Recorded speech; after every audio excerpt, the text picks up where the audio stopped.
Turner, Republican out of Ohio, chairman of the House Intel Committee. Sir, thank you for your time. A lot to get to right now. Morning, Bill. Yes. I want to get your reaction just in a general sense, but do you know if we have Reaper drones back in the air flying already now?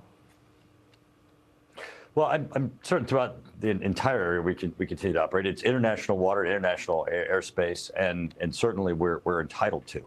As the secretary was saying, that this really shows the pattern of Russia aggressiveness, both to drones themselves, as you've seen here, but also even manned aircraft.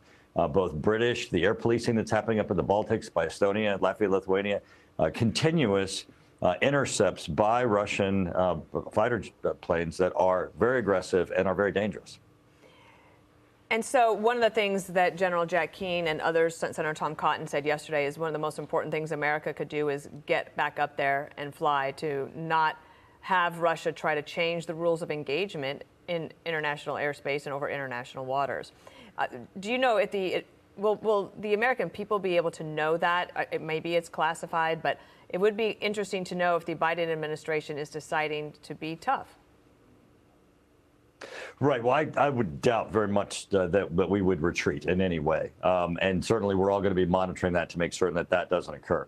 And one of the signs I think that the Biden administration is giving it they're not retreating is the fact that they have declassified this information. You know, that really has been the new holding Russia accountable. You know, Russia hasn't joined the modern world yet. They still believe that, you know, the Iron Curtain is up and that they can lie to the world. And we actually, because of the interconnectivity of the world, we can show people, and everybody can even pull it up on their phones and say, well, that's not what happened.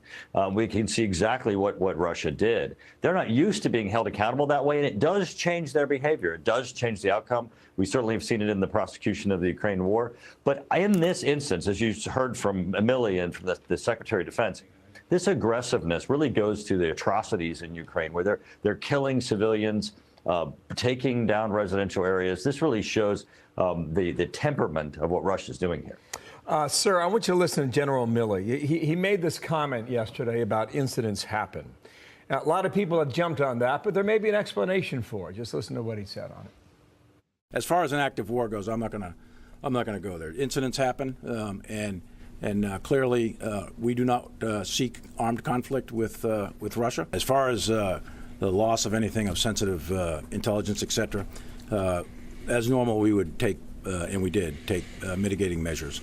So we are quite confident that whatever was of value is no longer of value. So, I mean, some are suggesting it was just a sloppy pilot in the end. It may have been, but they were clearly dumping fuel, and obviously they got very close to that drone. Now, we'll see what the Pentagon has to say about it later today. Quickly, in the time we have, you want all information declassified about the origins of COVID. Will you get your wish? What are you trying to accomplish? You know, we've had a unanimous vote out of the Senate and out of the House of Representatives. Literally, they did a voice vote. We did a vote. The board lit up green of everybody saying to the President of the United States, declassify this information.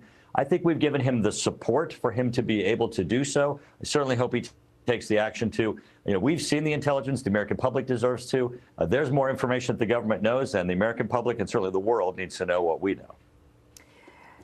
And you have bipartisan support in that? Absolutely. 100%. There was not one no vote in coming out of the House. Okay, so that should give the administration some comfort that there is a demand by the representatives of the public for this information. Congressman, thank you for being with us this morning.